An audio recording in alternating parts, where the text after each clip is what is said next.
ពេលវេលាគឺដើរលឿនខ្លាំងមែនទែនភ្លេចខ្ញុំមកលេងផ្ទះម្ដាយក្មេកនៅទីក្រុង Melbourne នេះបានជិត1 ខែហើយរយៈពេល1 ខែនេះគឺខ្ញុំមានអារម្មណ៍ថារាំងយូរបន្តិចប៉ុន្តែមិនអីទេព្រោះយូរបាននាំកូនមកលេងយាយគាត់ម្ដងហើយថ្ងៃសុក្រសប្ដាហ៍នេះខ្ញុំនឹងធ្វើដំណើរទៅផ្ទះរបស់ខ្ញុំវិញនៅទីក្រុង Brisbane មានអារម្មណ៍ថានឹកផ្ទះមែនទែនបងប្អូនអើយប៉ុន្តែដោយសារតែចង់ឲ្យកូនគាត់បានជួបយាយរបស់គាត់ព្រោះយាយរបស់គាត់នឹងគឺមានអាយុដល់ទៅ88ទៅហើយប៉ុន្តែគាត់នៅចាត់ទុកថាជាមនុស្សចាស់ដែលមានវ័យរឹងមាំគ្រាន់បើដែរហើយខ្ញុំជឿថាម្ដាយក្មេករបស់ខ្ញុំនឹងមានអាយុវែងដូចម្ដាយរបស់គាត់អញ្ចឹងម្ដាយរបស់គាត់លាចាកលោកនៅក្នុងអាយុ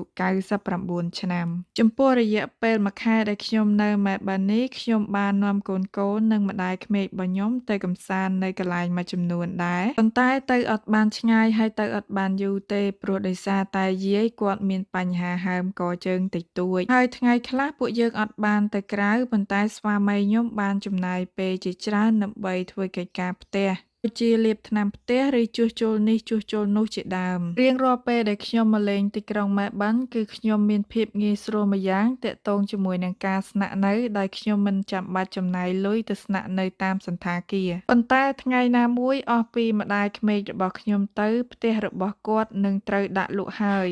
បើនិយាយពីអាកាសធាតុនៅទីក្រុង Melbourne នៃរដ្ឋ Victoria នេះគឺមានលក្ខណៈល្អប្រសើរច្រើនដោយសារតែខែនេះគឺជារដូវខែក្តៅប៉ុន្តែទោះបីជាយ៉ាងណាក៏ដោយក៏មានថ្ងៃខ្លះគឺត្រជាក់គួរសមដែរប្រទេសអូស្ត្រាលីគឺជាប្រទេសមួយដែលមានផ្ទៃដីធំទូលាយមានរដ្ឋទាំងអស់ចំនួន6ហើយមាន Territory ចំនួន2អាកាសធាតុនៅតាមរដ្ឋនីមួយៗនៅក្នុងប្រទេសអូស្ត្រាលីនេះគឺមិនដូចគ្នាទេចំពោះប្រទេសអូស្ត្រាលីគឺមិនដូចប្រទេសអាមេរិកទេគឺមិនមានការដាក់ឆ្នោតផ្សងសំណាងដើម្បីមករស់នៅប្រទេសអូស្ត្រាលីនោះឡើយ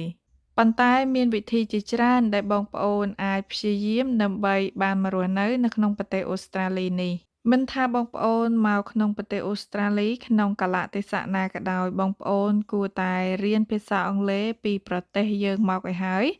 ចាដើម្បីឲ្យមានភាពងាយស្រួលកាន់តែខ្លាំងដោយសារតែនេះជាបទពិសោធន៍របស់ខ្ញុំផ្ទាល់តែម្ដងប៉ុន្តែមានបងប្អូនមួយចំនួនគាត់គិតថាមិនចាំបាច់ទេចាចាំមកដល់ចាំរៀនតែម្ដងក៏បានដែរអូខេបងប្អូនធ្វើអញ្ចឹងក៏បានដែរប៉ុន្តែគ្រាន់តែថា